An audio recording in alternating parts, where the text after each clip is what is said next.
For years, he stood under bright lights with a smile millions recognized instantly.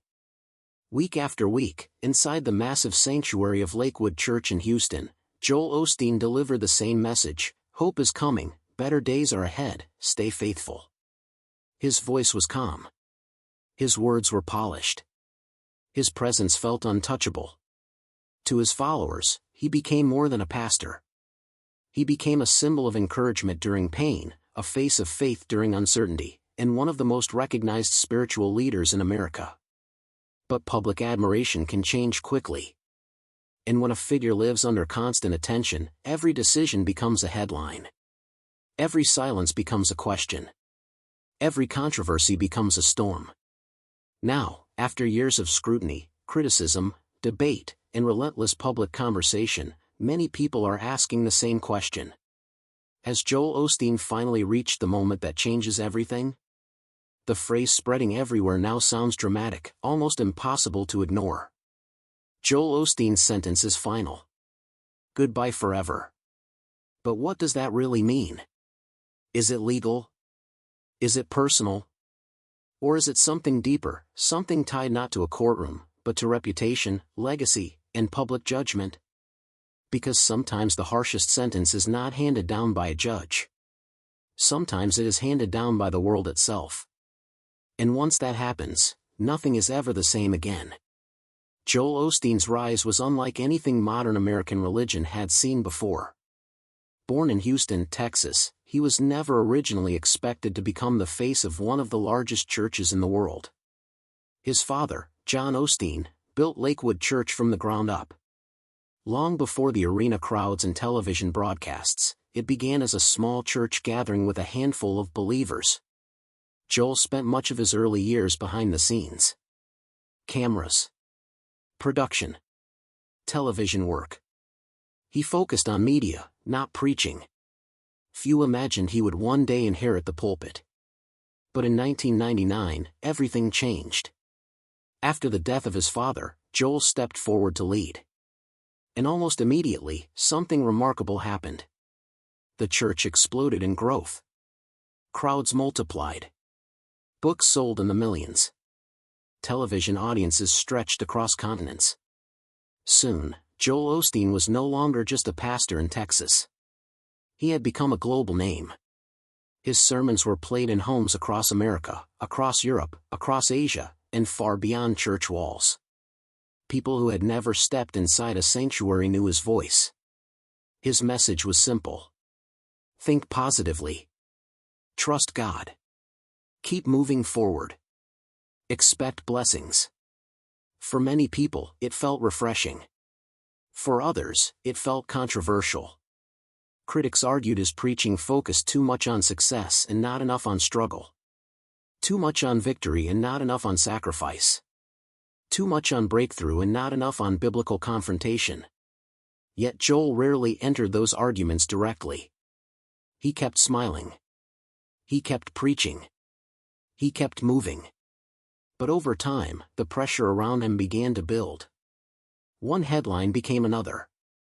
Then another. Then another. Questions around wealth.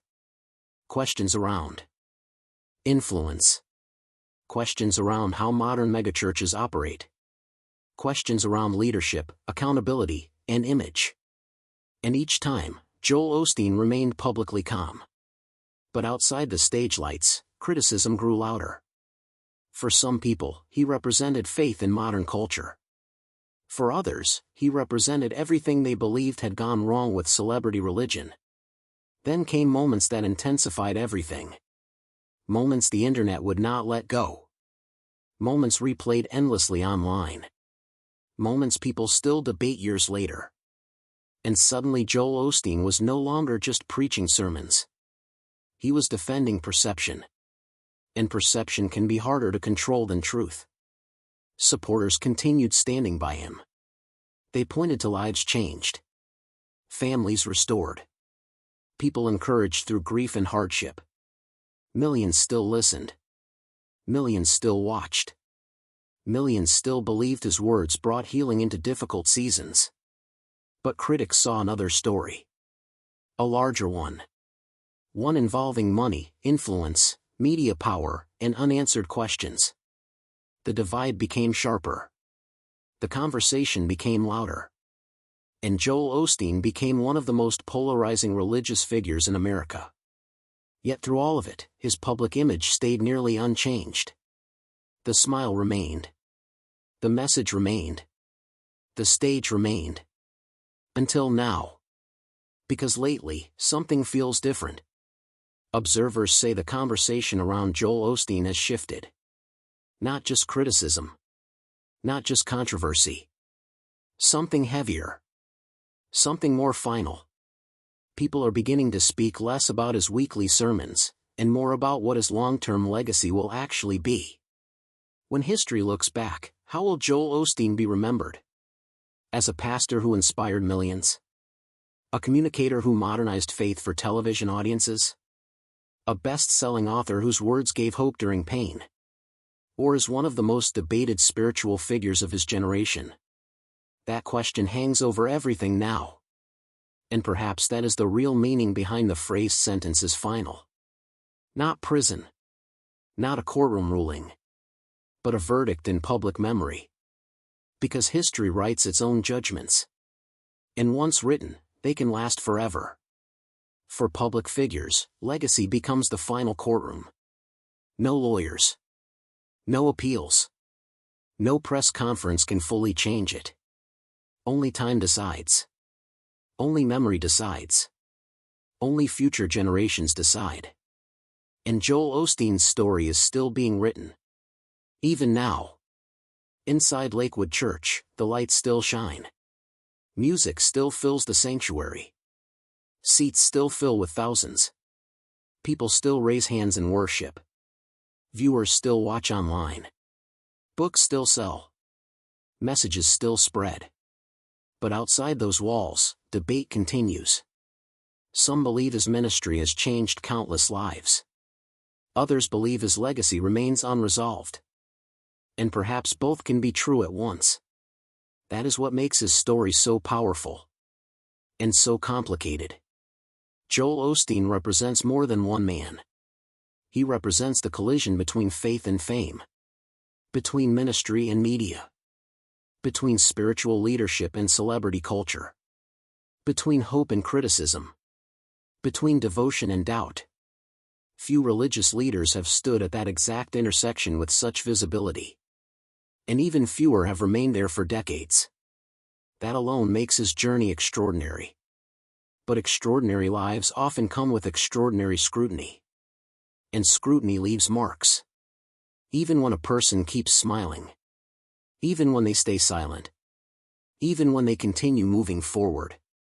Because eventually, every public life reaches the same unavoidable question. What remains when the headlines fade? What remains when the applause quiets? What remains when audiences stop debating the latest controversy? Legacy. Only legacy. And legacy can be heavier than scandal. Because scandal passes. Legacy stays. Joel Osteen's legacy is still unfinished. Yet people are already trying to define it. Some say he brought hope to millions who felt forgotten. Some say he reshaped American Christianity in ways that will be studied for generations. Some say he became proof that faith could reach global audiences through television and digital media. Others say his ministry opened difficult conversations about prosperity, influence, and the role of wealth inside religion. No matter where someone stands, few deny one fact. Joel Osteen changed the modern religious landscape. His impact became impossible to ignore. That is why every headline about him becomes massive. That is why every criticism spreads. That is why every controversy trends. And that is why the words "goodbye forever" feel so emotionally charged when attached to his name. Because for supporters, it sounds heartbreaking. For critics, it sounds symbolic. For observers, it sounds like a turning point. But perhaps the deeper truth is simpler. This may not be goodbye to Joel Osteen the man. This may be goodbye to a certain era. An era where public trust came easier. An era before non-stop internet judgment. An era before every sermon became instant viral debate. An era before every public figure lived under permanent digital examination. Maybe what's ending isn't the man. Maybe it's the version of public ministry that once surrounded him. And if that's true, then yes, something final may indeed be happening. Because eras end. Reputations evolve. Public opinion shifts. And no one, not even the most famous pastor in America, remains untouched by time. Still, Joel Osteen continues. Still he speaks. Still he appears before crowds. Still his supporters remain loyal. Still his critics remain vocal. Still the discussion grows. And perhaps that tension itself has become part of his legacy. A preacher of hope who became one of the most discussed spiritual figures in modern America. A smiling face who became the center of serious national debate. A man admired by millions, questioned by millions, and ignored by almost no one. That is rare. Very rare. And history notices rare things. One day, the headlines will stop. The debates will quiet. The viral clips will fade into archives. And what will remain will be the larger story. A son who inherited a church. A communicator who built a global audience. A pastor whose message reached millions. A public figure who became larger than the pulpit itself. And a legacy that continues to divide opinion in ways few expected. Whether remembered as inspirational, controversial, transformative, or all three at once, Joel Osteen's place in public life is already secured. Which brings us back to those dramatic words echoing everywhere. Pastor Joel Osteen's sentence is final: goodbye forever. Maybe not the end of a person. Maybe not the end of a ministry. But perhaps the beginning of a final chapter where legacy matters more than image, and where history begins deciding what remains. And that decision belongs not to one sermon, not to one headline, not to one critic, not even to one supporter, but to time itself. And time always gives the final answer.